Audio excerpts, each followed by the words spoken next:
How do you do? Mr. Brian Peters feels it would be a little unkind to present this podcast, gravely amusing, without just a word of friendly warning. We are about to unfold an episode from the mind of Brian Peters, a fan of pop culture who sought to create a podcast after his own image, without reckoning upon God. It is one of the strangest podcasts ever listened to. It deals with two great fandoms of pop culture, humor, and horror. I think it will thrill you. It may shock you. It might even horrify you. So if any of you feel that you do not care to subject your nerves to such strain, now's your chance to, well, we warned you.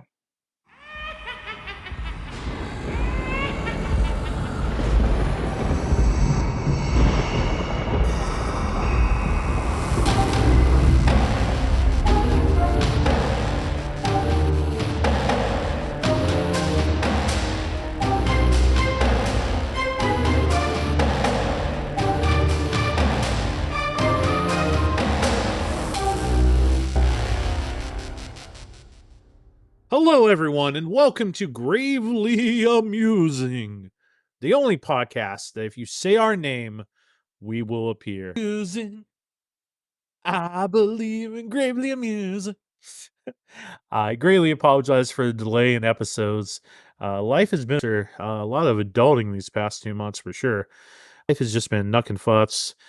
Steve is preparing to send his daughter off to college as well. So congratulations, Steve. You finally get out that off. Yeah. Yes, finally. My son chose to stay in and go to school nearby, so but at least one of them moves on. You can get that son out of there. As soon as he You gets can- that electrical job. No, you can do it, lass. I don't know. I'm doing a little Irish and gambit there. I don't know what I'm Yeah, I doing. could see him. You can do it, buddy. Woo! Make a name for yourself. Kick his ass. Get him out of there. So, anyways, so Steve and I, we did plan to do a Roswell up episode, to talk Area 51, but for some reason, Steve and I just looked and looked, and the research that we could find, it just didn't prove interesting enough. It didn't prove factual enough for a full hour episode. So it's probably the government that blocked that. um, Find stuff that was like pop culture ish, and just theories about it, but nothing that was like really good enough yet. So that episode will be for a bit until we can find enough that's like just really good stuff. So we don't want to half-ass anything, we want to whole-ass it. So so until we can whole-ass it, that episode will be on the shelf for now, and we apologize for that. So Steve and I were talking, as we do pretty much every day, because he's my boy, and we keep talking and have this discussion about pretty much like the state of horror in wrestling. So we're huge wrestling fans. So we had to do a discussion here today, and basically, can horror gimmicks work today in today's wrestling? So if you watch wrestling, it's a lot different than it was when we were kids. Like when we were kids, pretty much like every wrestler had like occupation.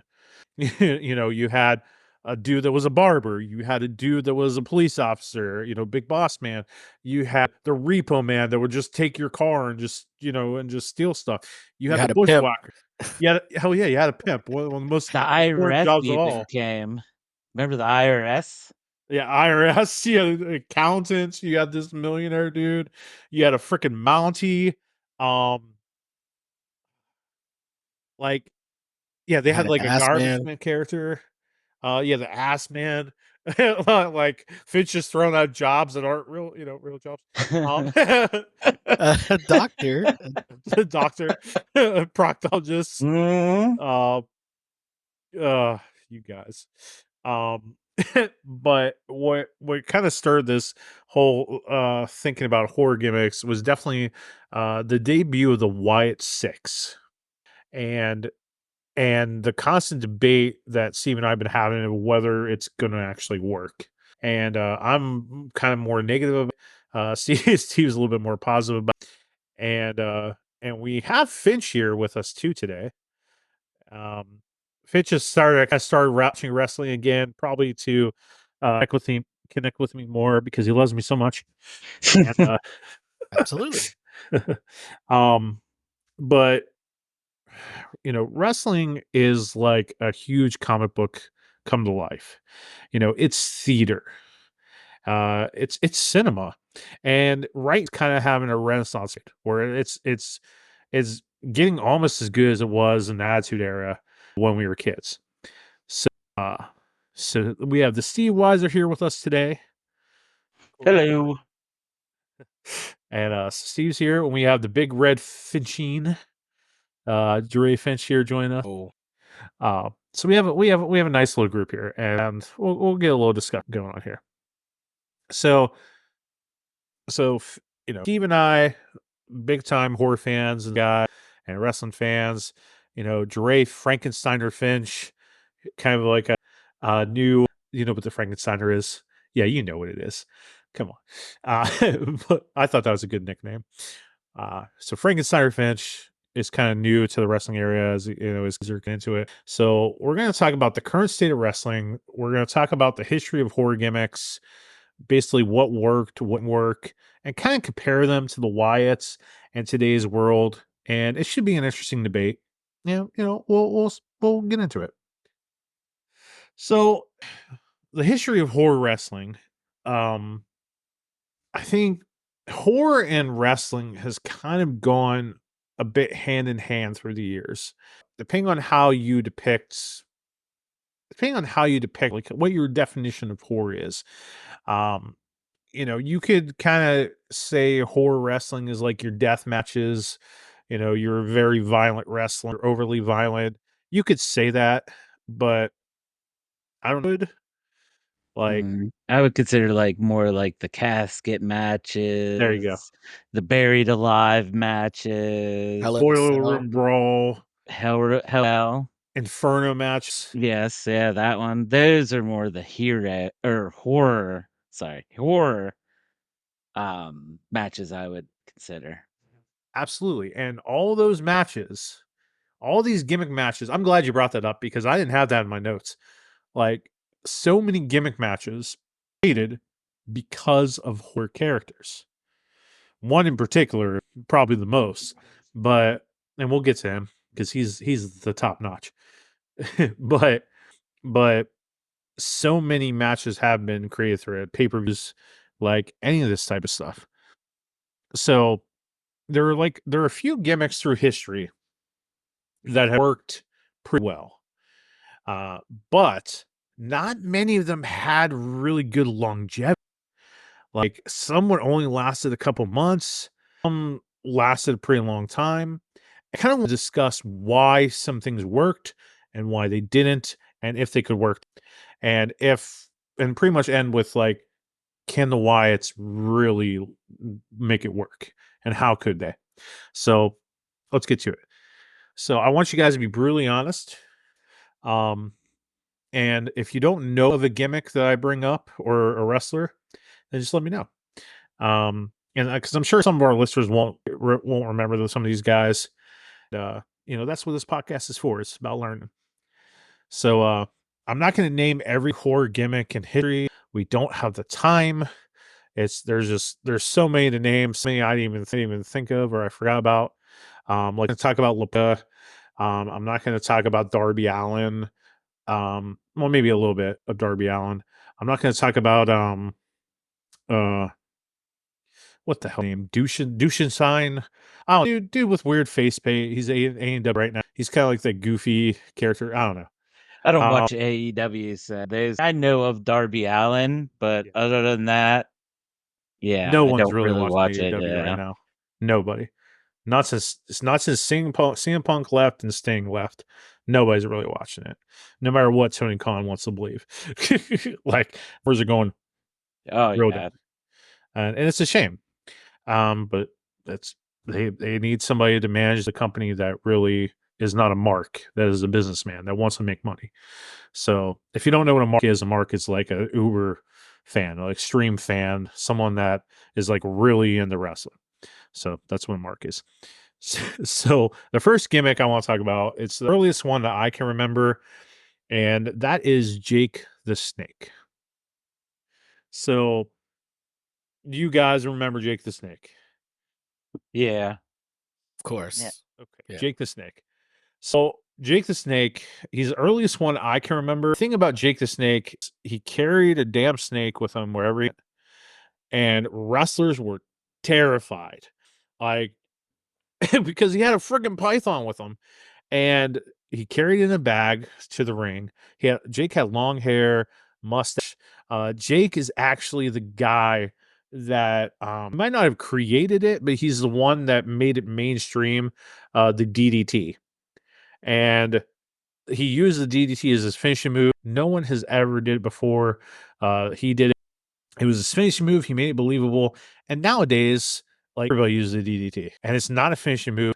It's just a move, which is kind of sad because he had as a finisher. Raven as a finisher, which we'll talk. We'll talk a little bit about Raven and a little bit. Like I put Raven back on this list because I didn't have him on the list, which may suck. Makes me spoil Raven a little bit. Okay. But he had the DDT as a finisher. The man could talk. The man was a hell of a promo. To be an effective wrestler, period, you gotta be able to wrestle. You gotta know ring psychology, where like if you keep attacking somebody's arm or someone keeps attacking your arm, that you sell it. Like my arm hurts. You can't be lifting people because my arm hurts. Like that's a psychology of it. Like we know that the outcomes are predetermined. We know that you're not intentionally trying to hurt each other. We know that you stomp your leg every time you punch somebody. Otherwise, people's face would be bloody like crap. We know that. It's all about the cinema. And Jake was able to tap into that cinematic part of it. The unfortunate things. Well, let's talk about the pros of Jake the Snake. So Jake the Snake had a great feud with Macho Man Randy Savage. So in that feud, the Snake, like he had Macho Man tied in the ropes, like with his arms, and Jake had the Snake actually bite Macho Man, and like this Snake went to town on Macho Man's arm, and they had to make sure like Steve just got like all creepy crawly, so like and Macho Man was just like he was a champ about it. So we saw that he had a good feud with the Undertaker, leading into WrestleMania, I think 8. I think they face each other at 8. Yeah, it was one of the early matches of Taker at Mania. But anyway, like Jake the Snake was a hell of a talker, but Jake never became major champion. He never got to that next level because Jake did a lot of drugs, and what ruined Jake was when he had a feud with the Honky Man. The Honky Man bashed the guitar over Jake's head, and he has spinal problems from then on, and that led to more drugs, and like he kind of ruined his life until DDP saved him with DDP and cleaned him up. So, Jake the Snake, do you feel that Jake the Snake was a worthy horror character? Do you feel he really doesn't fit the horror bill? Do you think the gimmick of walking with a snake, kind of like being very cerebral, do you think the gimmick worked? Do you think it could work now? Steve-O. I don't know. I don't think he's a horror. Like he fits in that horror type. He's just kind of like a southern Louisiana bayou. I hate snakes, so that does scare me. But I still wouldn't Oh, consider it like what horror. things scare you? That's horror. Yeah, but when I think of horror, I don't think of a guy with a just because snakes now, like Anaconda, that would scare me if that was real. What a great movie. Yeah. I want. But I mean, I think he could work in any time, just a guy with a snake in a bag. So I don't know much about him. He's before my time, but I know like the general idea of him. Fair enough. Finch, what do you think about Bill? I'm pretty up there with Steve. Like I know of Jake the Snake, and I've seen rewind matches of him and clip stuff. Again, I don't like with Steve horror. That's not horror to me. That's it is having a snake and him biting Macho Man. That's scary, but that's not the Look up that horror. clip. It's That's not horror when when we talk about some of these other characters, you know what I mean? So, but I do think it could work today because that is just a gimmick. And I mean, I've seen on the street with snakes around their neck, you know what I mean? Asking for money. So that's, yeah. and snakes in their pants. Oh, Like the rock, down boy, down boy. Oh, oh, heel ball. Okay, so 2 out of 3. Jake the Snake doesn't fit the horde. So Jake loses. Yeah. I just watched that video and that snake goes to town on him. Right. Like, holy crap. Uh-huh. Yeah. Yeah. Macho, yeah. Macho's one of my favorite ever. And Macho, like, he had some testicular fortitude there. All right, moving on. This one, this wrestler I'm about to say, has had many gimmicks. One of them, probably way popular than this one. This gimmick didn't last a whole time, but I forgot to add some here. Okay, there we go. But I remember my sister and I seeing this guy for a couple growing up because my stepfather, we would watch him, like the Ric Flair days. That's when I first ever started watching wrestling, and seeing this guy like scared the dickens out of us. And my sister and I would joke to each other that this guy was in the house. I don't know, we were stupid, but I'm talking about the Voodoo Master, Papa Shango. Does this name ring a bell, boys, to you? Finch says no. Steve, I can't hear. So Finch, Shango, ringing a bell at all? Do you guys remember Papa Shango at all? Finch? the name doesn't sound familiar, but As far as I know, he started as Papa Shango. it shows The Godfather. Yeah, I think it's the same Ah, wrestler. That's just okay. his later persona. That is correct, boy. As Papa Shango. And then the gimmick died and came back as some guy. Kama Mustafa? That was like an African wrestler. So like, it's not that, I think it was like, I don't know, some Mustafa. And then he came the Godfather, and he came the Good Father. Right in the But center. yeah, but is most known to be Godfather, of course. Yeah. And everybody ride the hoe train. But Papa Shango was based on, so some horror characters are based off of movies that are popular at that time. Vince McMahon like finally heard about the movie like 10 years later, and and Papa Shango was based on a voodoo character in the Bond film Live and Let Die, named Bermidi. And this is where, like, this was kind of right around Undertaker's debut time. This was very early 90s, 92, 93. Undertaker came in 1990. But Papa Shango came around that time, and he put spells on people. Like, he had a feud with the Ultimate Warrior where like he put a spell on him, and what led to a famous feud with Jake the Snake and the Ultimate Warrior is Snake was helping Ultimate Warrior like tap into the dark side and be able to withstand voodoo and stuff. And Pongo would have like lights turn out at certain times, flicker. He focused so much on supernatural powers. But he really didn't have a feud with Undertaker I don't think at all. He didn't last very. Kids were so terrified of Papa Shango, they pretty much canceled him just like within a couple months. He did not last long, but he looked awesome. He inspired somebody else on this list that we'll get to. But Papa Shango was like, he was crazy. Like, people were legit scared of this dude. He freaked them out. He had like skulls and stuff. He shot pyro from his like staff. They're like, this around that time, Undertaker really wasn't like doing those on people or like stuff like that.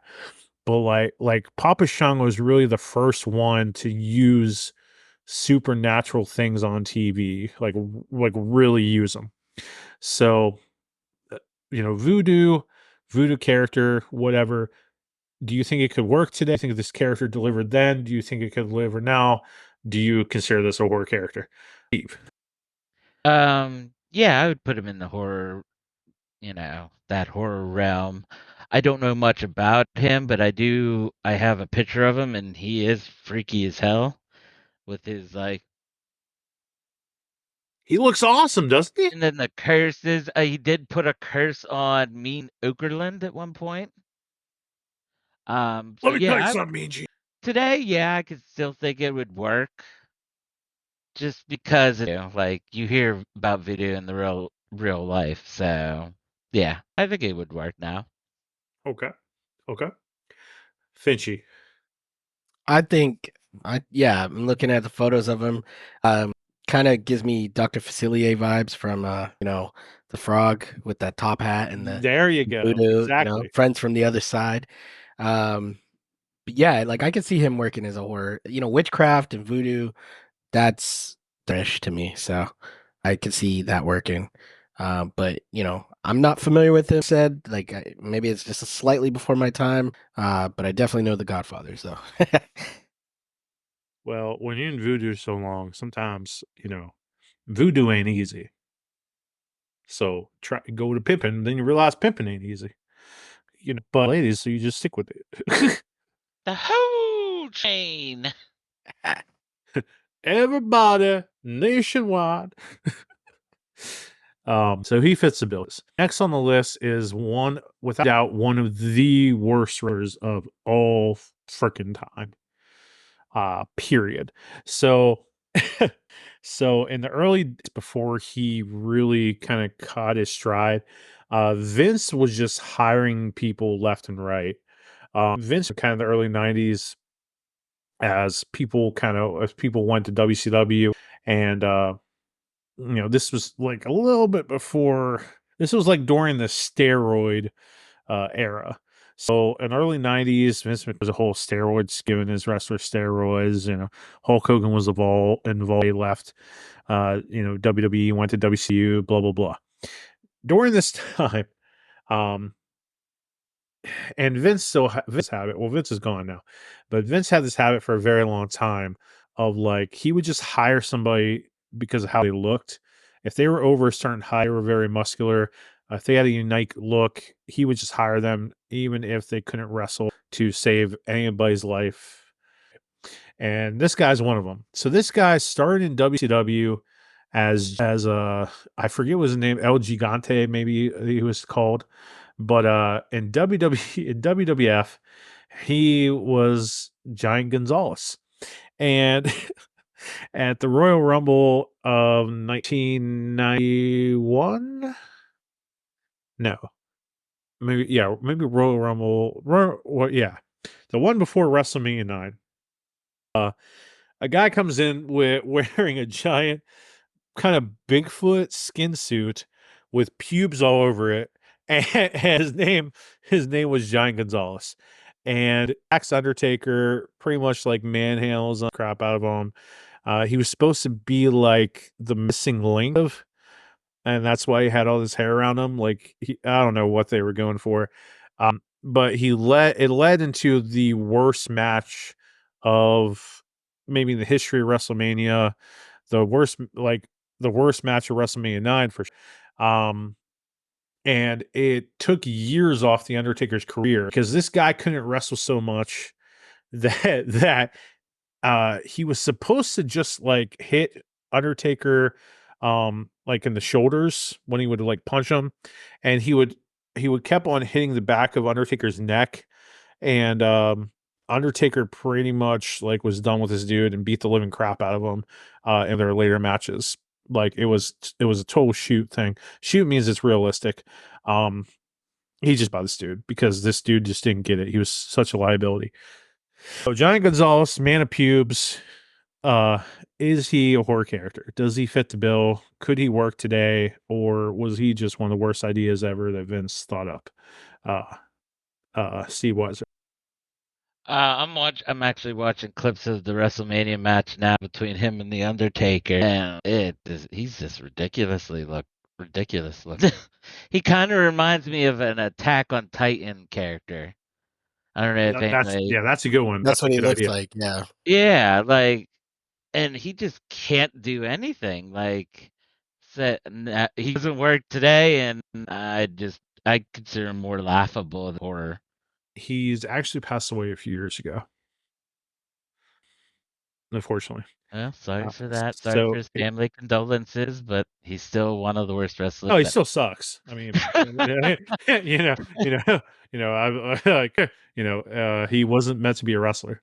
Yeah, I Or- even looked or it bad. up, and they have this thing here: the Ultimate Battle, Booger Giant Zealous, who is the worst wrestler. Bastion Booger. Oh man, yeah. Oh yeah. So yeah, I don't think he works, and yeah, I just nah. Finch, what do you think of this great idea? Well, I'm looking at the photos. I do see that he's even bigger than like the Big Show or Andre the Giant. So the guy's a monster for sure.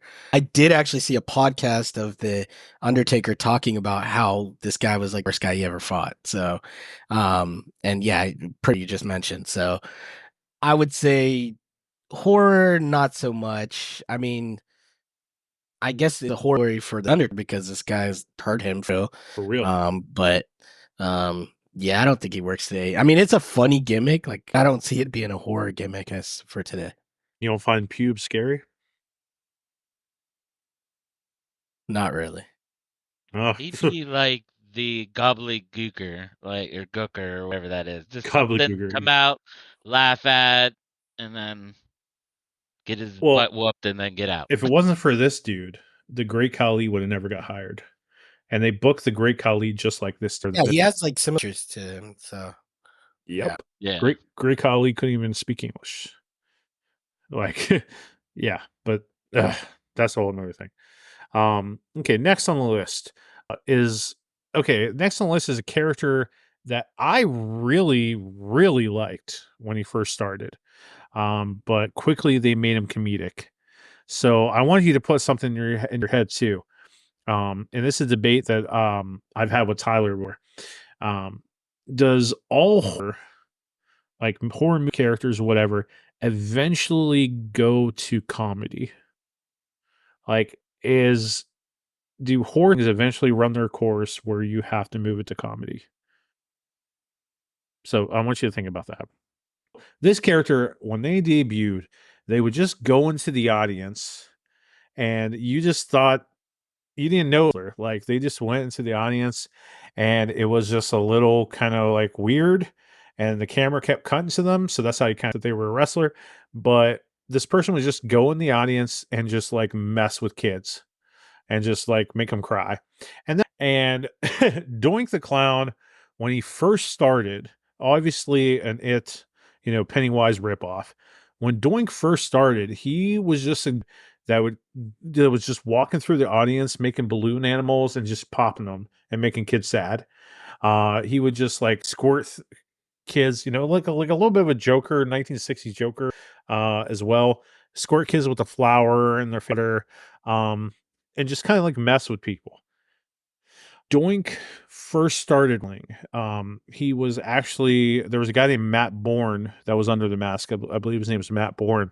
And when Doink first started, like he would come out and his music was very cool, very like cirky, very like da, da, da, da, da, da, da, da. And then as the song went, it turned sinister. So it went like very like very like happy-go-lucky, and then like the person Dotson who made all WWE great music, like "Do you smell what the Rock's cooking?" and Austin's theme on DX, but Doink the is you have to listen to it, guys. Like it started very whimsical and it just changes to like dun, dun, like it's pretty cool. It's done very well. And Doink would start like come out very like, happy go lucky, happy clown, and then like that music would click, and you could see the sinister side of him, and in his matches like he would be kind of sadistic at times, and he would just kind of mess with people, and that's how he started out. And then eventually they made him completely comedic, and they may just come out with him, and it just was freaking ridiculous, and they ruined the potential of this dude, especially when they made him like like he had to be a heel character for my opinion, but when they made him face a good guy, it just went away. So, what do you think of doing the clown? Could you do a clown character today? Would it work? What do you think, Steve? Doink is very frightening from his pictures. Yeah, yeah, I mean, an evil clown is always going to be horror related. And then, you had serial killers that went around. What was it? Gacy? Wasn't he the clown? exactly. This was around Gacy time. So, Was. and so, yeah, I would consider him horror. And even today, I would consider it could work because you hear in some of these other states, this clowns appearing on roads and stuff out of nowhere. You know what I mean? So even if it's not so much supernatural type horror stuff, just a guy in a freaking clown costume is scary as hell and could easily be horror. If you consider like serial killers under mask horror, like that type thing. So yeah, I definitely could see it happening now, and I'd still be scared shitless of it. What do you think? Again, I kind of agree with Steve. I will say I'm not familiar with Doink by himself. I know Dink and Doink, Yeah. when they were together. But yeah, always clowns are freaky as usual. So I could definitely see that. And he doesn't have to be like what happened. They got rid of Ronald McDonald. Clowns are scary, man. Like, Yeah, so that it works. So, works. Okay, moving on.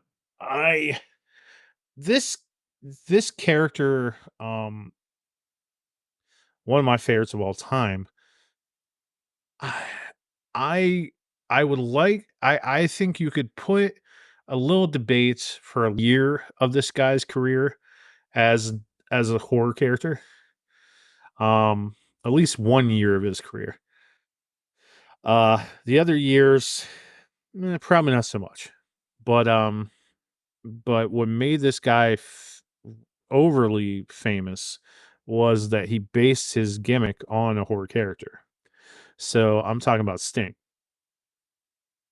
Now, before 1996, Sting was the surf dude, paint his face, very John Cena-ish, or Cena was very Sting-ish. um, didn't wear a shirt, as muscle bodybuilder guy. Was a tag team called Runners with the Ultimate Warrior. Like they're dude.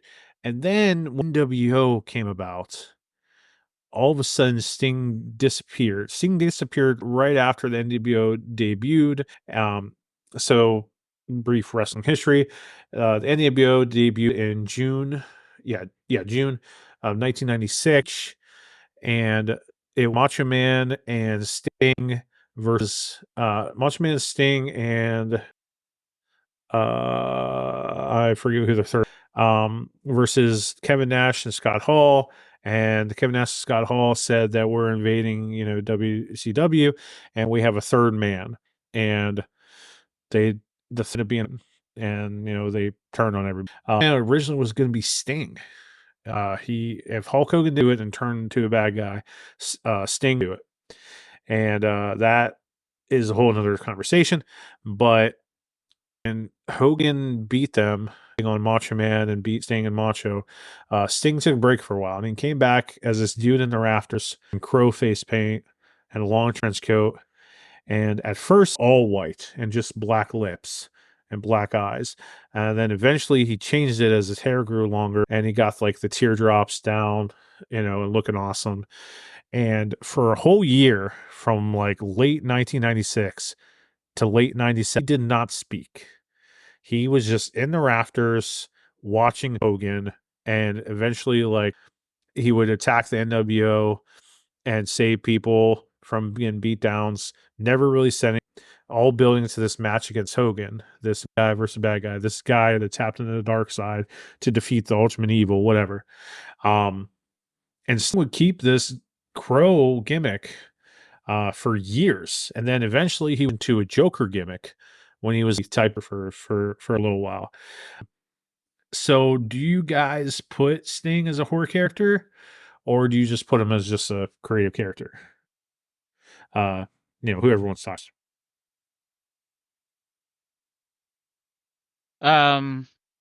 So he's based off the Crow. I didn't know that. I mean, he The Crow. looks like it exactly.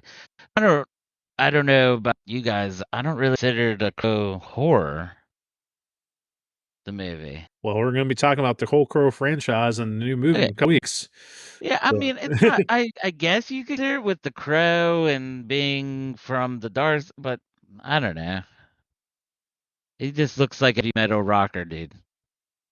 Kiss, MS. He reminds me like Jeez. painted I face, can see that. black leather jacket, like rock, have some spikes, It's funny you say that So- because WCW would release a character called the Demon that was based on Gene Simmons of Kiss.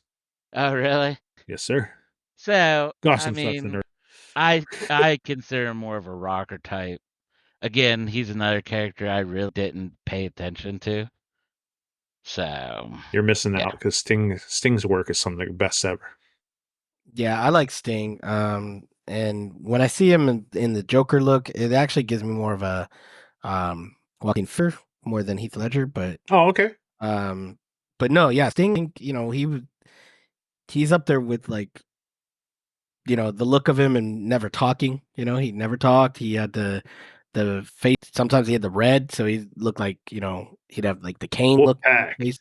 Yeah, and yeah, he's because the Crow, and then I think if I would say, and then for today, that silent but deadly type of appearance and mindset, I think works. Okay. So kind of. Yeah, I consider the he's back. No, go ahead, Steve. Guys, when I think of the Crow movie, I think more gothic. And with the gothic look, like from Batman had that look from the original Keaton, the gothic look with the rain and the gargoyles and all that. So yeah. Are you saying the gothic is not horror-esque? I'm just asking. Not really. I would consider it more like sadness. Emo. He puts Yeah. Emo, Okay. yeah, Okay. emotional, yeah. So Well, I put the Crow as a horror. I sure do, and just because it taps into supernatural. but And it's about it's death. all super horror. It's all gravely amusing for me. Yeah. He said it. He said the thing. I said the thing. I said the thing. That's what matters. But yes, we'll be talking about the Crow in a couple weeks. So make sure you read that comic. Make sure you watch the movies. It's a very good comic. I've read it. It's very good. an awesome story. Yeah, I love the artwork in it. The movies, not the new one, but I've seen the movies. And it's going to be that's going to be somewhere I'm be debating really, really good. Okay, so next, do you guys remember Vampiro? Okay, we'll get through Vampiro fast. Vampiro was a dude that actually feuded with Sting in the last days of Nitro. He started in Mexico He was a very big deal in Mexico. He kind of looked like a dude from the band Ghost. But then when he came to WCW, he changed into looking like someone from the band The Misfits. He actually got band Misfits to actually wrestle with him. So it kind of worked like that. And then eventually he went looking like some dude from ICP, like a juggalo. And now he's just some bald guy doing death matches. He's very much like a blood-loving character, a bit like horrible wrestler. Just look up he fit of the horror character a little bit, but he was a mess. Next, I want to talk about not I don't want to talk about the Undertaker yet, but the Ministry of Darkness. Okay, Ministry of Darkness. Just going through the list.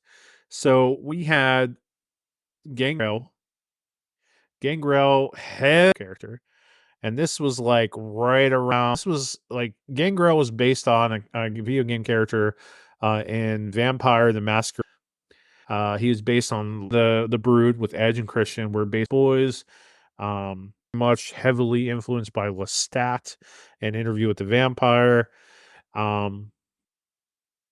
So right off the bat, could a vampire gimmick like that work in today's wrestling? Steve, No. agree. Yeah, I don't think so. Pitch. Yeah, no. Can vampire gimmicks like that in today's? I think they can, because we've had Really? so much different type of vampires, and getting peek into the like the good type of, not Twilight. You know what I mean? Okay. So in terms of the Brood, Gangrel's career didn't go anywhere. He kind of like fought for the European title a little bit with that, for just a little bit, but went nowhere. Like after the Ministry was done, he just went off bye-bye. Christian turned out okay. Edge turned out good. But because the importance of a horror gimmick is you have to be able to change. You have to be able to adapt to how things change. And Gangrel has never changed. It's all been I have fangs and I'm drinking blood and whatever. So also in that gimmick we had Viscera, which I kind of speed up here. Viscera I think could work. He just had like weird eyes. He like Yeah, he could definitely work. Yeah, he could work. He's fine. And it's a great name. Viscera is a great name. Yeah. He used to be a dude. He was called Bull, and some type of like rap kind of hip hop. When Undertaker got a hold of him, he became better. Then we had a dude. The Acolytes. They were such the Undertaker, good tag team. Farouk and Bradshaw, but they kind of went to comedy. Became the APA, which they were better as APA in my opinion. But we had this guy named Midian, and Midian was like Phineas something, and Minion though was like this soothsayer character, and it was very interesting. It was never done in wrestling really before. He was like a soothsayer character, and then eventually they made him Naked Minion, where he just wanted to be naked all the time. They went comedy, like when Tree of Darkness was done, they made him into comedy. They didn't know what these people, which gets into more that maybe horror gimmicks can't last. They can last a couple months, maybe a year, but then they're done. They go comedy or they're done. And then further, there was a character that I was really, really interested in debuted, and I think he could have been something special, was Mordecai. I don't know if you guys remember Mordecai. Mordecai, he didn't last very long, but it was a little bit after WrestleMania. It might have been a little bit after WrestleMania 20, or maybe 21. But they introduced this dude. I can't remember his real name, but he was Mordecai, and he white suit, and he had white druids, and he basically was like he was this dude like judge the WWE on their sins. Like he was like the ultimate priest, this like uber priest guy, and he wanted to like his costume looked good. His promos were good. and he was pretty much kind of be billed as the anti-Undertaker. Like, whereas Undertaker's all darkness and like, whatever, this dude was gonna lead to this big giant feud with Undertaker, and like I'm excited for it. Like, but it just didn't work. I forget what happened. I don't know. But then a couple years later, when ECW was starting, they brought the guy back, and they brought him back as a vampire character. And it was kind of like light-ish character, but like he wasn't a nice vampire. He was the type of vampire that Finch wants. Like this dude was like biting necks, like full on. Like he sold this gimmick, and he went bigger than Gangrel. But his gimmick didn't work too well. Like done with vampires, like they were tired of Twilight. Blade was over. The only thing that made this gimmick work, Valet. And her name, and she had tig old bitties, and she was a pretty girl. And everybody liked watching Ariel. And that's probably why he lasted. And then in a couple months after this, Ariel eventually left in like 2007. And he was still wrestling without her. Then he got fired. So the horror gimmick was not selling. It was Ariel, just how hot she was. So proven more in my argument that horror sometimes can't work. Another great horror character is Raven. Raven, maybe not full blown horror, but Raven was more grunge, kind of like cult leader type thing. I don't really see him as a horror character, so I'm not really putting him on this list. But Raven was a hell of a wrestler in ECW and WCW, like hell of a gimmick. Other gimmicks that don't work. The zombie in ECW. In the new ECW, they had the first episode, they had a guy come out and go, oh, like the zombie. And Vince McMahon was making about stupid. WCW also had a character called the Yeti, which was dressed like a mummy, even though that's not even the Yeti, and came out and looking, ugh. Horror gimmicks sometimes can't work. They just can't. They don't last. None of these guys on this list last. Couple months, tops. None of them last. I'm getting to the people that did last though, but none of these guys did. Also, someone heavily influenced by Papa Shango, the Boogeyman. The Boogeyman didn't last. Remember Why? him. What's that?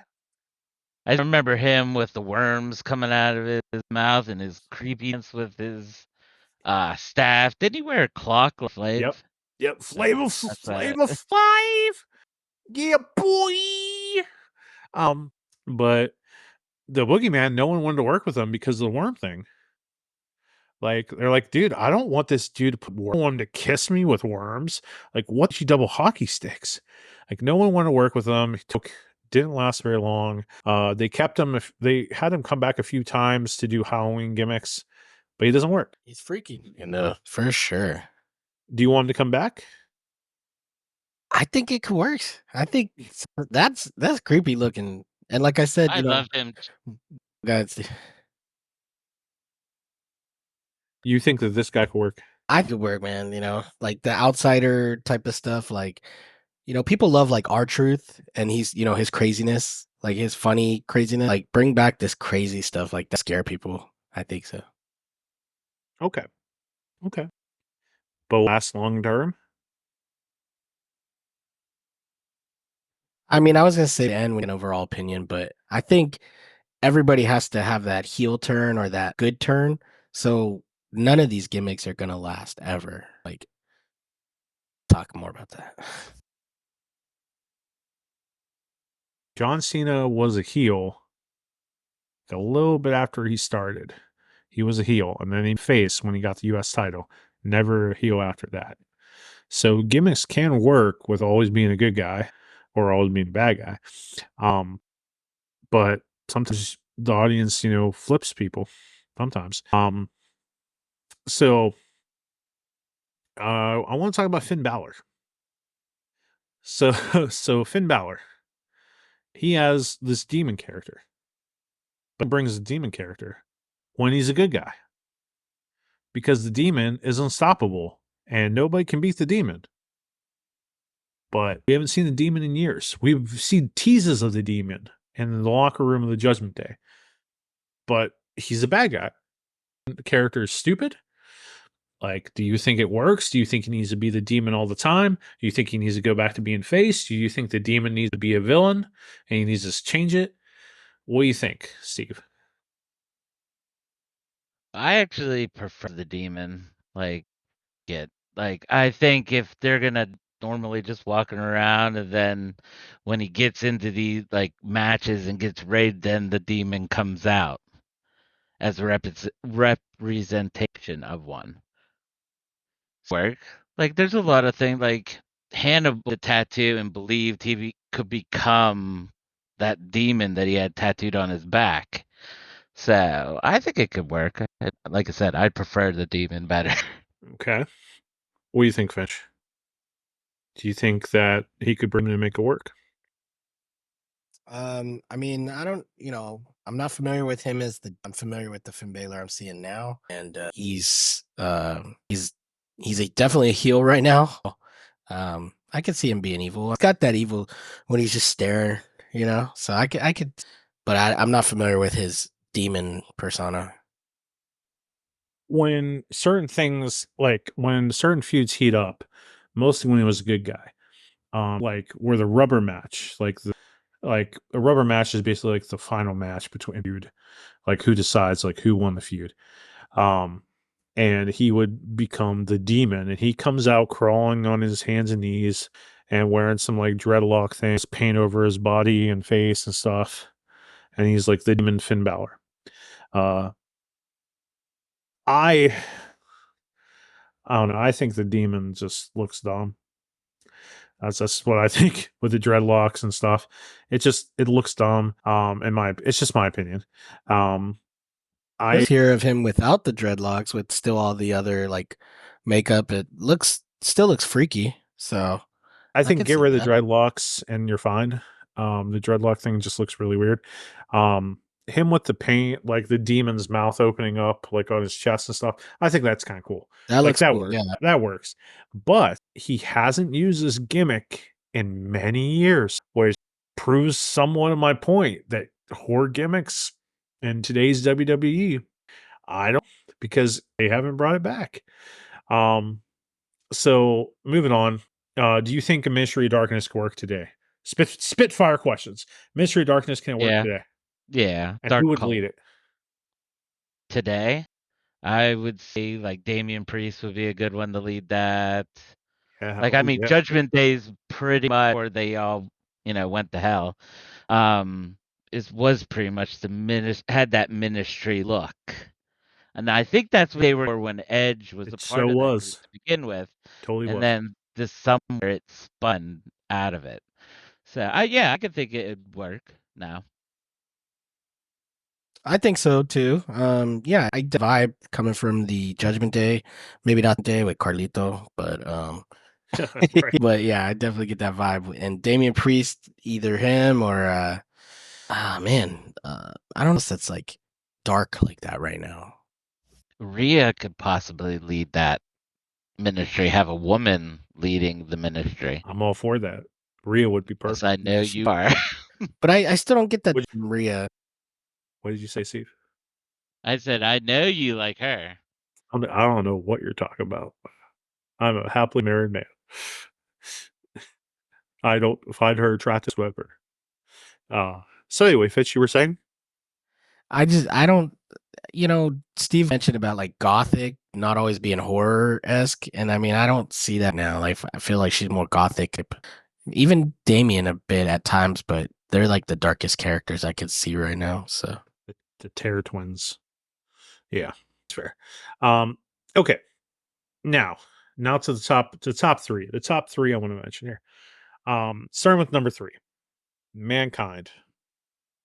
Mankind was based off of Leatherface and Hannibal Lecter. And because for some reason, when Mick Foley, when Mick Foley left ECW and WCW, and he had to WWE and think it was marketable enough, and they wanted someone to go against the Undertaker, because they're seeing Undertaker all these monsters. So they created that character. Mankind was very cerebral. Originally called like Mankind the Mutilator or whatever, and then shortened it to Mankind, which I think is one of the greatest names ever. I think it's a fantastic name. Very cerebral, very like glutton for punishment, ripped his hair out. Like he was terrifying. And Mick Foley, one of the best of all time. Just one of the greatest characters of all time. I put at number one.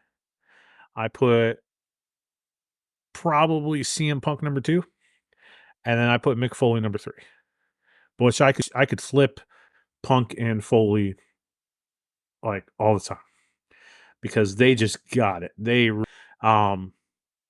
But eventually, Mankind went from this character to comedy, just becoming a joke, becoming more Mick Foley than horror character. So, what do you guys think of Mind? Like, was he better as comedic? Was he better as should he just Mick Foley when he went to comedy? Like, what do you think, guys? Steve. Uh, actually, like I always thought that if you think about it this way, Foley was like the main personality, and then he had the like Mankind was his crazy when out the hair, and then you got the fun-loving Mankind, and then you got the Cactus Jack. Like it just seemed like if you ever seen the movie Split, I think it's called, with Yeah. James McAvoy, kind of like that. That's how I kind of generally viewed him. So, I mean, again, that's something that could put into horror, make it scary, but in some people's minds, it isn't scary. So, I mean, it could work today. Just dive into that real life act of it and make it frightful. I think going on what you're saying that Bray Wyatt trying to do that, like, and the Wyatt Six too, like, because you're right, because and you said something I didn't think about. Like, Cactus Jack was his super violent side, like not taking any, like I'm like Mr. Violent, the worst, most dangerous wrestler, and then Mankind was like kind of his trauma, like and like his his trauma side is like very like whatever side, and then Dude Love was his fun, and then to have the characters like the faces of Foley merge at times is interesting, um, and kind of flow in between. That's interesting, and if it was played that way, that Mick was just losing his mind and merging his personalities, that could have been something really, really, really interesting because it's a Hulk thing, it's a DID thing, like dissociative identity disorder. Yeah. Could have been very interesting. So I'm glad you brought that up because we're going to talk about Bray Wyatt in a second. Finch, what do you think about Mankind? Like, is this too comedic or like? Oh man, I loved Mankind and Socko and Cactus Jack. I loved every aspect of him. It was great. You keep mentioning the Fiend. He even took his move, the Mandible Claw. You know what I mean? So how much of an impact he had to that character of the Fiend. Yeah, I mean, and nobody's ever gonna forget him jumping off the cage. You know what I mean? So Never ever. he's Oh my gosh, he's broken in half. yeah, Not the damn back. That was Yeah. a violent match. Yeah. Oh yeah, and he just I love hearing stories from because we're getting all these podcasts of like wrestlers talking about their experience stuff, and just hearing Triple H talk about him and the popcorn bag and the like just how he just was so nonchalant about everything, man. Like yeah. The nasty sweatpants and all that. Yeah, I heard that Yeah, interview. yeah. That was, ugh. But otherwise, I mean, I don't know if I would. I mean, if it's based off of what you guys are talking about, like the different personalities coming and going and stuff like that, definitely like horroristic, and I don't know if that's a word, but I get elements It of is that. But as an overall character, I wouldn't consider Mankind a horror. But I mean, the look of him with that leather mask and stuff was, yeah, it was kind of, I guess, like Hannibal type leather face. Yeah, I would determine it by what personality he was using. Like Mankind, yeah, horror. Of no, Cactus Jack, no, like, but yeah, it just depend on his persona at the time. Okay. Now,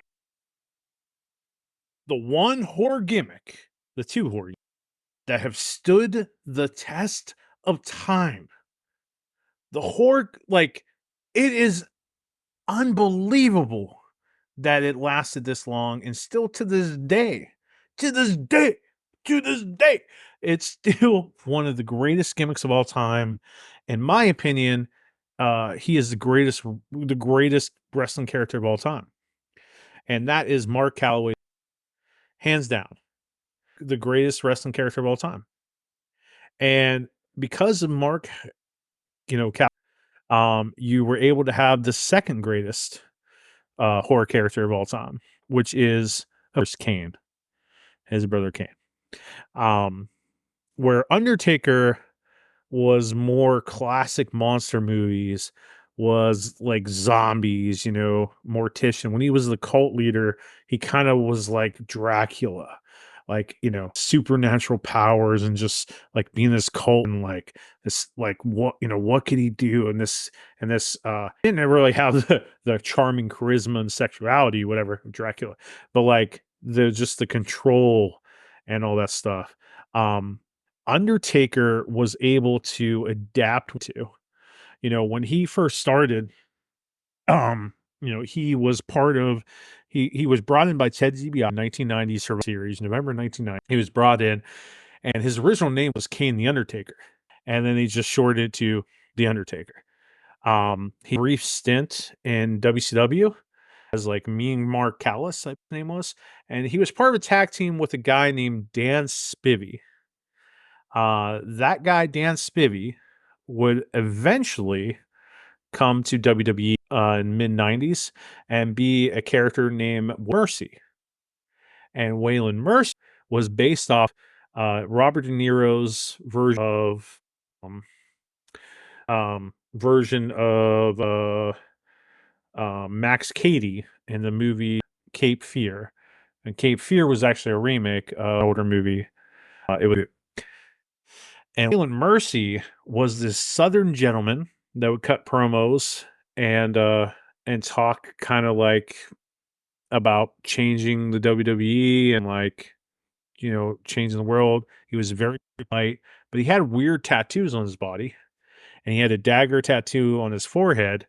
And he wore the white pants and the Hawaiian shirt. And when he would come to the ring, he would be a gentleman. He would shake his opponent. He would shake the ref's hand, be a gentleman. But when that bell rang, he went nuts, which I think that they took of a Jesse character. Like when the bell rang, he would be crazy, and then normally he would be like kind of like brain dead. That was stupid. But Waylon would just be insane in that ring. And his finisher was a sleeper hold, and he would have this crazy look on his eyes, like whatever. And he'd talk about healing the world. And he only lasted a few months. 1995. He only lasted a few months, and then he retired for injuries. And then a few years later, he would give that character to Wyndham Rotunda to be and grow it, because it wasn't selling too much. So the Undertaker, being that classic horror thing, one did the storyline of Kane, which in my opinion is one of the greatest storylines of all time. I think Steve agrees. Just adding Kane in there, yeah. and then Kane, where Undertaker was classic horror, Kane was modern horror, was slashers. Even though Undertaker's famous like rising up slowly, or like rising up slowly from like being laying on there. He stole that from Michael Myers in the movie Halloween. So, but Kane stole kind of like everything he was from Jason Voorhees and from Michael Myers and the slasher horrors, the mask. I think the original Kane mask was the best. Like his original look was one of the best of all time, and I miss his original music too. Like his original music was like lights went out, and you just got this. Yeah. Was it a harpsichord? Like it was just It like was intimidating. I don't know. It was just the best. And then eventually they gave him some song like called "Fire Still Burns" or something, which was okay. But like that original like piano or harpsichord was just so good.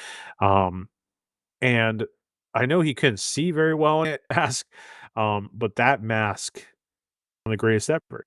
And when they took the mask off 2003 or so, and he went bald, I think and like bald and shirtless. I still think he was okay. Not as good as like he was before. Still okay. Like he still looked creepy, the crazy eye. But when he went to the mask with exposing the mouth and like that thick rubber on the forehead, forget it. Like he looked horrible. It's god awful. Was that Uh, when he came out with like the predator mask over the mine or welding mask over his regular red mask? Is that what Maybe we're talking about? no. First I'm came talking about. out, he had the welding mask after the bald look. You're talking about the big forehead leather. I'm talking about That's his when you're talking. like his most recent mask, where it's Yeah, red. yeah, he wore a welding type looking thing when he first introduced that look. He came out with like a weird welding mask on over top of the red mask. Oh, that mask's kind of okay. I mean, but like the Little Kane look, no. Glenn Jacobs, Kane, originally when he started with WWE, he was an evil dentist called Isaac Yankem. Like he was like Jerry Lawler's dentist. Like so my question to you guys, why do you think that Kane and The Undertaker are the only horror gimmicks that have been able to last and stand the test of time? Finch, what do you think? I think Undertaker lasted because he stayed true to the character. And they knew, I mean, like, look how crazy people went when he lost at WrestleMania, that 2022 and or it could have been 22 and 0, which, but he stayed true to the character for the most part, even when he wasn't Undertaker, like then he was still like, you know, not a bad man, but like a badass, as the biker and stuff like that. Kane, I used to love Kane, and when they took his mask off, he dropped for me. But he came back with the That's fair. mask. He That's came fair. back with the mask. But he's not, seeing his face and stuff. It's just like he's not a scary Kane that he was, So, but he still works. And I don't know. They just stayed true to themselves for the most part. I think. I don't know. Steve Weiser. Why do you think The Undertaker Um, and Kane have made it while others have failed? well, to jump over what he was saying with that and with being able to adapt that character all through the years and being able to keep, like Finch said, true to the slightly changed every so often. Ink with the motorcycle and the Kid Rock song with the bell, like these elements of the character, even though he was able to adapt with the times. And same with Kane. And I do agree when the mask came off, it was I mean, it grew on me after so long. He had the creepy eye, and then seeing him in the See No Evil movie kind of helped Yeah. that along with so, but just the adaptability and keeping true to what their character originally was out the years kept it alive. And why do you think Paul Bear worked? Is it because he talked like this? It's because he was Oh yeah. scared all the time. oh, and the fat cheeks just. That man just worked. The voice, face, the dark eyes, and this. Yeah, it'd still work today if it was going on. He was one that could adapt with them, I think, if he would have. My Undertaker's far superior to yours, Ted DiBiase. Yeah, I think he would work today because of look at Paul Heyman. He still works, Like I think Paul Bearer could still work if you had the right character with him. For Halloween, I just want to dress up like Paul Bearer and have Steve be my Undertaker. Because I just want to go the whole day and just be like, make way for my Undertaker. Make him Kane. He's got the mask. Yeah. Yeah. Okay. Well, if you Kane or the Undertaker, either. Whatever. But even his name, Paul Bearer, fit. It's so corny, but it just works so well. Yeah. Okay, so we're in agreement here that the reason Undertaker's worked is because he has stuck true to the character. He was able to adapt when he needed to, and probably because he was associated with the Undertaker. Like that's like, and in going more on it, like Kane, when Kane took off the mask, like that really did hurt the character. But they still kept him being sadistic as he went after Linda McMahon, and he had this whole feud with Shane, and then like they built to the return of the Dead Man Undertaker, like WrestleMania 20. Stuff he did to Lita. Oh yeah, right. Gosh, it's like that's so villainous. Like crazy stuff. But I think that Kane started losing his mystique and coolness. Wasn't associated with the Undertaker, he probably would have just been done. But because he was associated with the Undertaker, he worked. But I think what really hurt him the most is when they started making him talk. Like if he wasn't associated with the Undertaker, him starting to talk would have been the end, in my opinion. Like, because this dude never spoke, and Paul Bear would always speak for him. And he was terrifying. Like, I ever forget, as long as I live, match build for him, Undertaker, for WrestleMania 14. I will never forget it. Like the cell match and him ripping off, it was a debut in all of wrestling. Because for months, Paul Bear was just like, Undertaker, your brother's alive. He's alive. That really hurts my throat. I don't think I could do that all day. Excuse me. Hold on 1 second. Ooh. But your brother's alive. He's alive. And he's coming for Undertaker. You know how long it took me to realize they weren't brothers? They're still brothers. You tell me they're not brothers? I've been told that they're not brothers in real life. Yeah, they're not brothers in real life. That was gonna be my joke for the podcast in the beginning. Like, like welcome to Gravely Musing, the podcast that still believes Undertaker and Kane are but that's why once we're talking, like it just was it really hurt. But so we know what makes it work. You have to be able to adapt, and you have to sell that character. You have to believe in that. So when Wyndham Rotunda debuted as Bray Wyatt in NXT, which I didn't watch that much. I watch NXT here and there now because of Joe Hendry, because I believe in Joe Hendry. And but when he debuted that character, like you watch the Bray Wyatt documentary, that character saved him. Like this kid started as Husky Harris. It was a joke.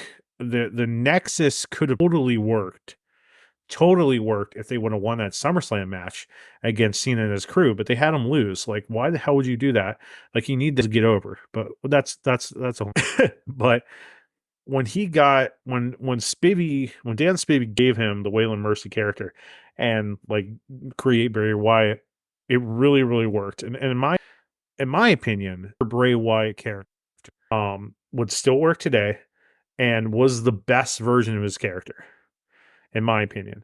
like the way he spoke, the cult leader and stuff, and like he had reason attacking Kane. I think Kane was his first person he attacked. Their feud with the Shield was amazing. It was great. But when he went away for a while and became the Fiend, and the Fiend was based off the Joker, obviously, and Alexa Bliss was Harley Quinn, and he based the Fiend off of Scott Snyder, my writing teacher, Batman, and Capullo, who drew for Batman and who helped draw Spawn, created the Joker with the face peeling off and like stapled back on. The Fiend was great, but the reason and I feel like that character got ruined because of probably the greatest horror character of all time, Bill Goldberg. You see, Bill Goldberg know how to wrestle, and when Bill Goldberg gets in the wrestling ring with you, Bill Goldberg is going to hurt you.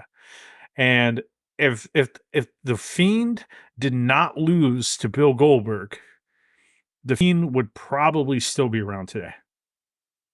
Question, as somebody who stopped watching for a long time, you're referring to Goldberg as Bill Goldberg? I'm referring to Bill Goldberg. I don't know who the hell you're talking about. I'm talking about Bill Goldberg. I know Bill Goldberg. It's Goldberg. Okay. Okay, sorry. I apologize. I'm running with a joke. So Bret Hart, ever they interview Bret Hart, it is, right? Yeah, So of when they course. interview Bret Hart freaking hates Bill Goldberg. Or he hates him because Bill Goldberg wrestled Bret Hart and Bill Goldberg hurt Bret Hart in a match, like really bad, and pretty much kind of like Bret Hart says Goldberg ended his career. And every time that they interview Bret Hart, and when they interviewed Bret Hart when he was feuding with Goldberg, Bret Hart would just say Goldberg. He Bill Goldberg, and like even the interviewer even says to him like he prefers to just be called Goldberg. And he's like, well, I'm going to call Bill Goldberg because that's what I want to say about Bill Goldberg. But yeah, so like Bill Goldberg is one of those most wrestlers of all time because he hurts so many people. With Ryback being number 2, with Ryback is Bill Goldberg ripoff. But Bill Goldberg, if Vince McMahon did not have Goldberg beat the Fiend, I don't think Bray Wyatt would have went to his deep depression. I don't think he would have got fired a little bit later. I mean, he might have still got COVID and got the complication, but I think that what really hurt Wyndham Rotunda, just the heartbreak of like Wyndham Rotunda. He has creative mind. And the problem with creative minds is that you have to have someone reeling you in, because sometimes you can be so creative with your ideas that they're just so much and like people can't handle it. Kind of like me. Like like I need to build in sometimes. and but sometimes creative people just come up with such great ideas, and his love for horror, and he made it work, and he was able to adapt, and he was able to put in like a Mr. Rogers character, and he was able to just do so many creative things. But when he came back in like 2022, late 2022, that's where it was over for him, in my opinion. Because when he came back, like he was doing this thing where like he didn't wrestle right away. Like he was just creating this Uncle Howdy character, and like he came back in October of 2022 and he didn't wrestle. He just cut these promos for like 2 months until December. December to January, really. He just kept cutting promos and just like not wrestling, like building up this Uncle Howdy thing. And then when he finally had the match with and they didn't like, I think they even explain why he was even like really feeling with that. Like he was just like choosing to mess with them. like the Uncle Howie character and that whole match with Mountain Dew and the black light, like it was horrible. It didn't work. And like it breaks my heart that the legacy of Wyndham Rotunda, like the last thing that he did was just that bad. So getting into the whole thing with the Wyatt Six, like they started showing QR codes. So in early, like late March, they showed that documentary that there wasn't something there, like there was something that Taylor Rotunda his brother was going to do, and like that there was more to the Bray Wyatt story. And when they started dropping the codes, like we didn't see Wyatt Six for like 3 months until July. Like when we first saw him, like it was yeah, it was like 3 months. That's too much time. And then and we and then like we see them attack Chad Gable in one of the greatest debuts of all time, like and attack people in the back, and they look cool and they look scary. Like Finch, did you see that debut where like they attack Chad Gable and stuff? But like, do you know why they attacked Chad Gable? Because Chad Gable sucks. But okay, like you can just say like okay, Chad, and like you have the speculation that Chad Gable gave up his family, and like Gable treats his family like garbage, and like they all lost their family, they lost their brother. They haven't come out right and said it. Like that's the reason. It's just like made us like okay, maybe that. But like so like my question to you guys is like what's the end game here?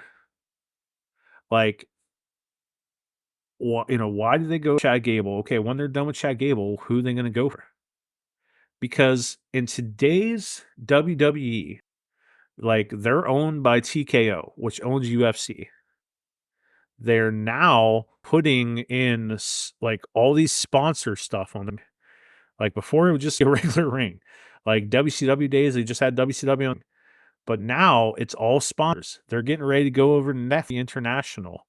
Like nobody really has gimmicks anymore. Like nobody being like, I'm the Mountie, I'm the police officer, I'm the garbage man, I'm the barber, or I'm, the Playboy plain whatever garbage, like nobody has gimmicks. Everybody's has a name. I'm Seth friggin' Rollins, it's kind of his own name, whatever.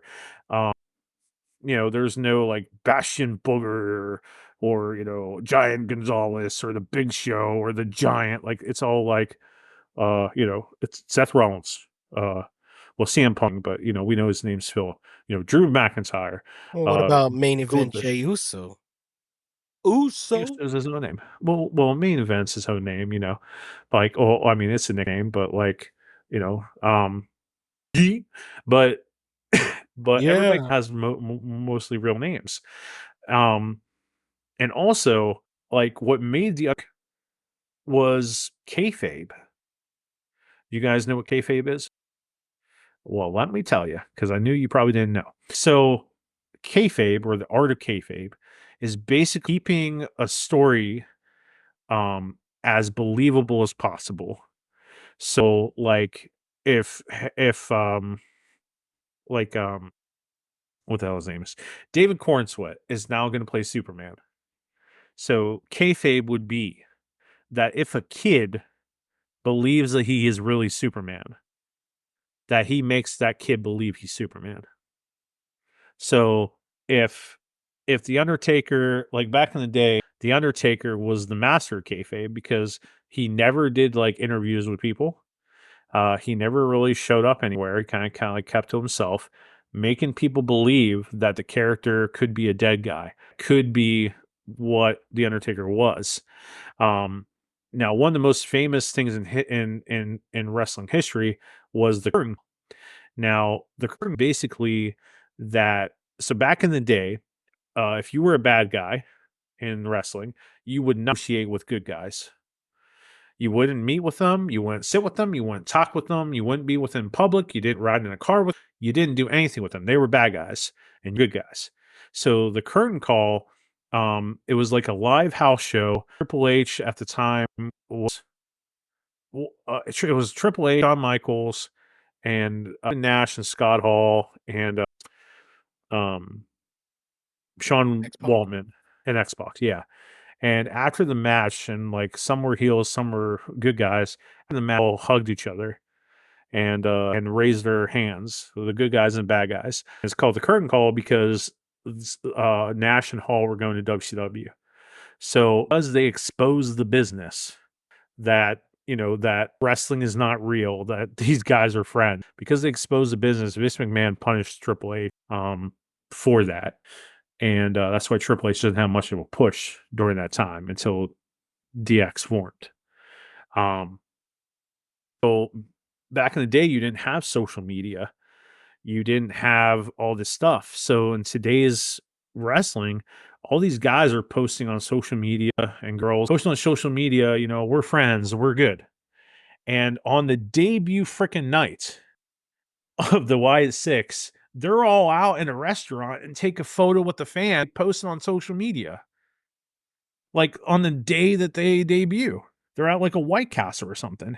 So kayfabe doesn't exist. Trying to keep these stories real and like that Drew McIntyre and CM Punk freaking hated, like that's kind of working. But these people post on social media all the time, have phones, people have smartphones. Like they'll see people traveling together and like, oh, they don't other, they're like their friends. Takes away the believability of the story. It takes away the weight of the story. So because Undertaker like didn't have to deal with social media and stuff and was able to keep the art of kayfabe, I think that's why Undertaker worked better. But now like you can't have me or anybody believe supernatural type gimmick because we know it's fake. And then we got these guys trying to make it a legit competition. Like are you going to have the Wyatt Six feud with Gunther? Not, because Gunther is like super legit. He's a ring. Like it would take away some of that legitimacy of trying to make it like a real sport. Is rant making any sense, boys? Yeah, What do you no, I what do you I think, get Coach?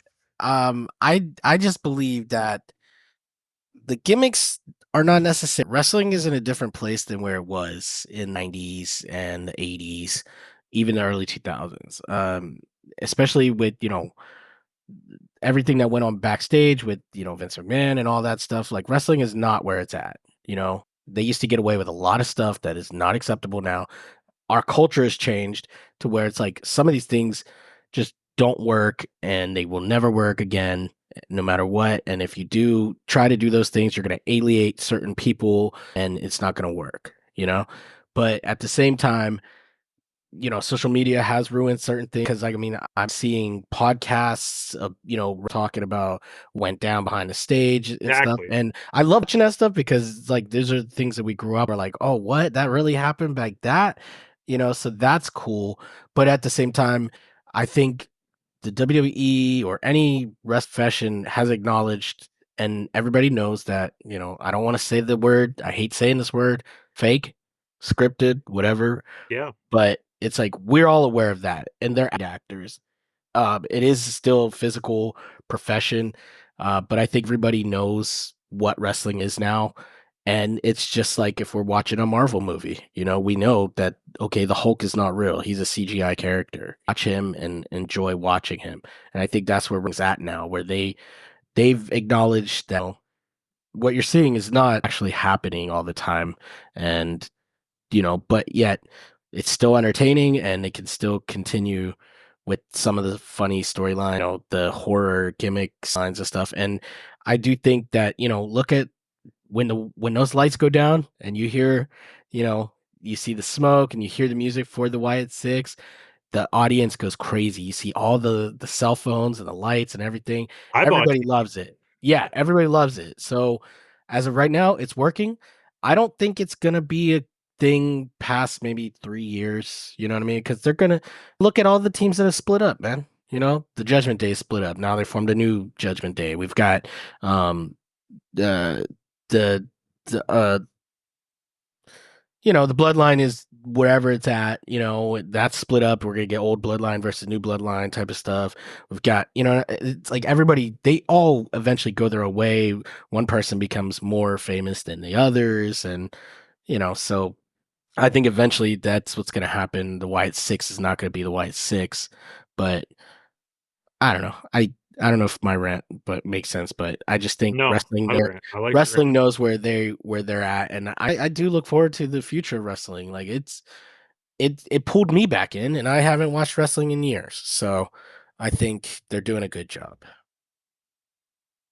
Thank you, Finch. Thank you very much. Steve, what do you think, sir?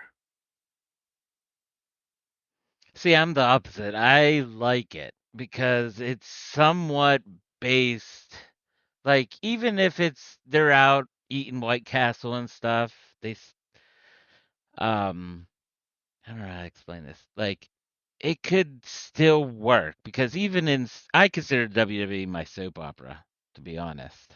It is. It's definitely the days of our lives now. Or it's more like a soap opera, and even soap operas dip into that demon crap. I don't know if you remember watching with grandma. Dude, how could I Um, forget? I think Days One of the of Our greatest Lives is something storylines went of our time. demon. Marlena being possessed by Satan, thanks to Stefano Mhm. Romero. I will never forget as long as I live. It's a great grandma. Even then, you could still consider these guys, they don't really do anything supernatural. I They think just that's the key. kinda You have huh? to be very careful with supernatural stuff, so it doesn't be so ridiculous. Yeah, but even then, what's really supernatural about these guys? I think just that Wyatt Yeah. flame in the lantern, that's the only thing, really. Yeah, but even then, all you're doing is Well, blowing out the light. I think the whole like Bo Dallas talking to himself. Bo Dallas talking Again, to, that gets into that split trying to do with Bo. okay, all right. Having this Uncle and Bo Dallas split personalities in real terms, like that Yeah, could that's be a a DID true thing. thing. It's not so much And supernatural. with like Dexter Loomis in there looking like Rob Zombie wrestling, and you got Huskus the pig. Works like cults exist even today. And you can't tell me one person that doesn't like a good serial killer story. You know what I mean? And Maybe I think grandma. what they did with that whole introduction where they basically like murdered everybody, I think is testing the market to see with them moving to Netflix, can they push it more? Can they like the blood's coming back? So is there a legitimate reason they can have these serial killers or cultists that believe in, like you said, the family? Like you don't disobey your family, you don't leave your family, or we're coming to get you. So, like, I'm excited. I thought if Bray was still around, that in my eyes he could overtake the Undertaker as like that guy that can stay in and continue the story while keeping elements of the original character in it. I absolutely agree. I absolutely agree that Bray could have been that guy. And Yeah, and Undertaker talked to him that one day, like whispering in his ear. I believe that's totally what he said. And I think yeah, Undertaker finally and confirmed that. Like, I'm yeah, I passing the think they torch to did, you. yeah. Yeah. But just the idea of it is it's based in and I think those things will always get people's attention. So yeah, I think the gimmick thing could still work if it's done right, and depending on have to stay in like it would have to have a real element to it. You know what I mean? So I mean I enjoy everything about Bray Wyatt, the Fiend, and if you think about it, we still haven't met a member. Because isn't it Wyatt 6'6"? And there's only 5, It's if I'm not thinking right. why it's Unless you 6, like they're consider sick. Bray. Unless you consider Bray that 6th member. Okay, so let's get into these questions right away as we wrap up. Question number 1. Do you believe that there is a 6th member, like officially, like a person, or do you believe that that 6th person is just Bray Wyatt, his spirit? I think there think is it's the a 6th spirit. person. So Finch thinks it's a spirit. You think it's going to be Alexa Bliss or somebody else there, Steve, or somebody? I think it'll be Alexa or Braun Strowman coming back. You haven't seen Braun in a while. Alexa just on social media posted that she's got the pink back in her hair. So I think it's gonna be one of those two. And I wouldn't be surprised if it's Alexa.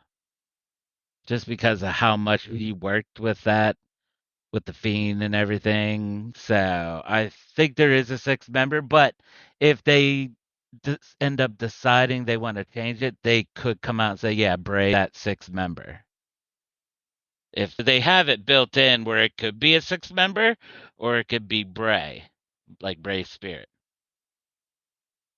I think if they bring Alexa Bliss back, that I think it will hurt Nikki Cross as Sister Abigail. I think it could hurt her. Nikki Cross really was her career. I mean, all their careers weren't going anywhere. So Nikki Cross, like, if she's the female of the group. You throw in, Alexa. Alexa's gonna be kind of that talker. She's gonna be a bigger name of that. Like, for the longest time, I call Liv Morgan, like, or Alexa Bliss off of Temu, or whatever. But ordering off Wish. But Liv Morgan is just way up there right now. like her character development has been fantastic. I think Alexa coming back could get lost in the shuffle. Unless she comes back as full craziness. I don't know. Or she's mother. Like she's Hmm. more up there in the rank and she does the talking while Nikki Cross still plays that silent, deranged woman next to her, which they could then tap into the women's tag team. Tag team, you got the women's tag team, and then if you bring Uncle Howdy in to wrestle, there's your That yeah. transitions to my question. Do you think that Taylor Rotunda, Bo Dallas, whatever, can really lead this faction? Do you think that he could be a champion? Do you think it works better for him to just sit there and just be creepy? Do you think he needs to wrestle? Do you think he can screw it? Go Yeah, I ahead. think he could. Go ahead, Steve. Just go. Yeah, I think he could. I think just everything, he was probably always involved in Bray's plans. So I think with everything he's go through, I think he could play just like a manager type, but get into, hey, I'll handle business. I don't think they could go to be like a heavyweight champion, but like your intercontinental champion or your stage champion, I could see that more in the tag team. I don't know if it'll be strong enough to hit, like you said, Gunther. Yeah, they're like these deranged cultists, but at the level that Gunther ever get that. But I could think they could be like intercontinental and all that. I don't think they can touch the ring agenda. I agree with Steve. I think they're going after LA Knight's title or definitely the tag title like that. So, but I don't think Inter's level. So The only thing I could think of being a main title is, like I said, if Alexa comes back as like the High Mother or something, she may be able to go with the women's champion, but I don't know about the men's world championship. Well, every time that there is a horror gimmick in wrestling, it sells a ton of merchandise, and it does pretty darn well. And matches are shaped around that gimmick. Undertaker brought the casket match, the Barry match, the Boiler Room Brawl match. Kane brought the Inferno match. The last ride match, matches, stuff like that. They're always part of that, that stigma there. I think that they have to lean back from being overly supernatural. I think if they lean towards more being psychological, it will work great. I think that if we Bo Dallas wrestle matches, and then we see Uncle Howdy wrestle matches, and it's like what they could have done with Mankind, as we talked about a little bit ago, this split personality thing, I think that could work pretty good. I think if the idea that Bray's gone and they all, or a spirit of Bray is still talking to them, is influencing them, and that Bray's like the leader, and Bray, is influencing them, and like he's talking to Bo Dallas and bringing back Uncle Howdy, whatever, and people, with families or like not being grateful for what they have. I think it could work. I really am to go after Jey Uso. Like there was hints of it. Because no, I'm so sorry. If they would go more after Jimmy Uso, then like it would work better. But Jimmy's down, so and Jimmy's doing whatever they're doing, preparing for the bloodlines that will. I think after they're done with Chad Gable, I don't know where they could go next. Like I have no idea. Well, they can set up going after different things. I would really like to see it. I would. And I have it for you with You can ask me anything, buddy. Anything, anytime. Netflix going towards Netflix. Do you think they could bring back like the hardcore title and do those more, and that this Wyatt Six crew with that murder scene was a way to see how people would take it and eventually bring back like the hardcore title, maybe even ECW type stuff? Oh, stop it. Stop it. I'm already around. Stop it. So that's what I mean. Like this with them going to Netflix, I think we're gonna see a lot more of those hard type matches, more blood.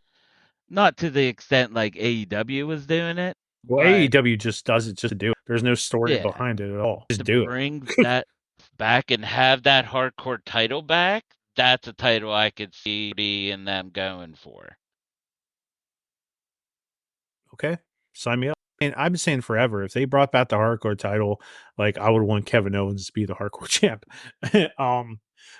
But like, you know what? That's a really good point, boys.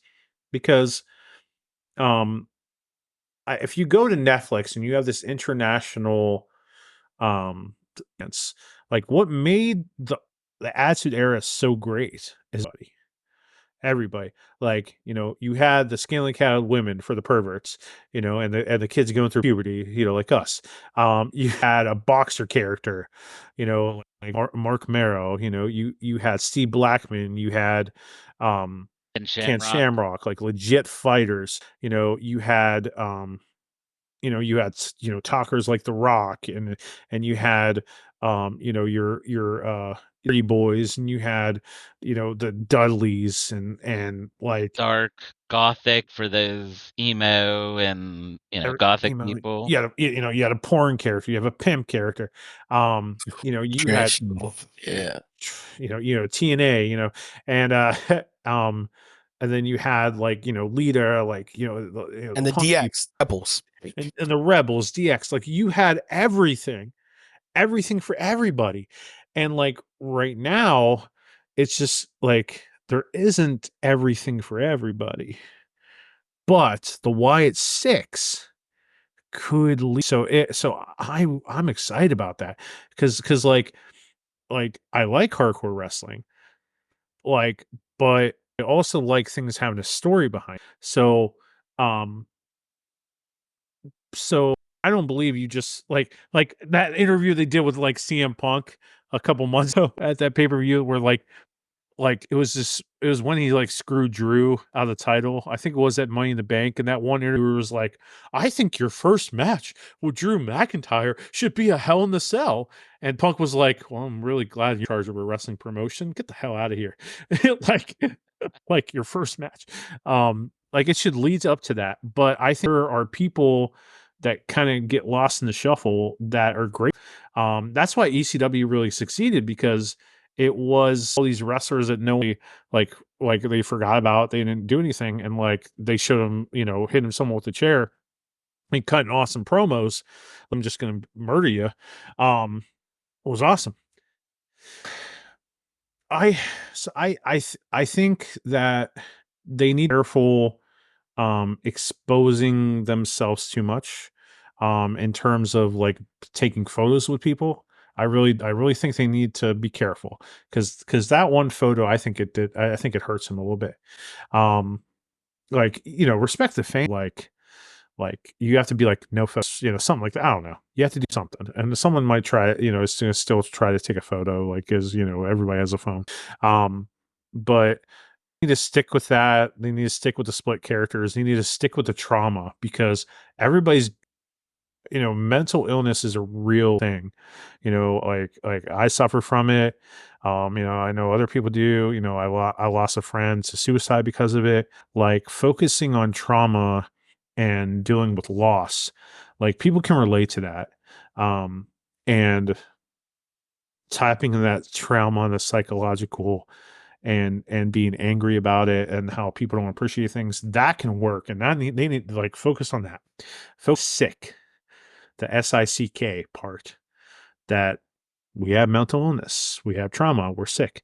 Yep. And it's going to succeed. So, to answer the big debate, yes, horror gimmicks can work Yes, they can. if they put love into it, if they put passion into it, if they put care into it. It can work. And they link to like a real life thing. Yes, I think it could work. absolutely. Yeah, none of that supernatural stuff. Yeah, you gotta get off Supernatural, because Yep. personally right now Supernatural can't work. So lightning bolts and Undertaker raising from the dead, and like, it just can't work in today's world. No, and Kane with the flames and all that. Yeah. The shooting fireballs, like, no. Now, what about voodoo though? We've had like 2 voodoo type of characters on there. Does that still work? I'm still think that'll sold still that go Voodoo can with it. work. Yeah, because you hear about it in real life. That's Yeah, why I like mean, somebody if comes it's out with a linked- Ouija board or something, like, Yeah, it's linked to thing in real life. And if they want to go into Ministry of Darkness and start putting people on crosses and stuff like that, I'm cool with that too. Hell yeah. Like, let's cross that line. Because Eric Bischoff wrote a book. One of his great, because, and that's what he called the book, because he's so right, is controversy creates cash. And like, that's how they'll make it. That's how it'll work. facts. So thank you guys for this podcast. Went longer than I thought, but it was just such a good discussion. So thank you, boys. Thank you, Finch. Thank you, Steve. Thanks, guys. I'm happy to have. If you like this podcast, be sure to leave a 5-star review and follow and subscribe on the pod player of your choice, be it Apple Music, Spotify, iHeartRadio, or on our YouTube channel. And tell your friends about us. Like, we love to have. We hope this podcast thrilled you. We hope it shocked you. And if nothing else, we hope it left you gravely amused.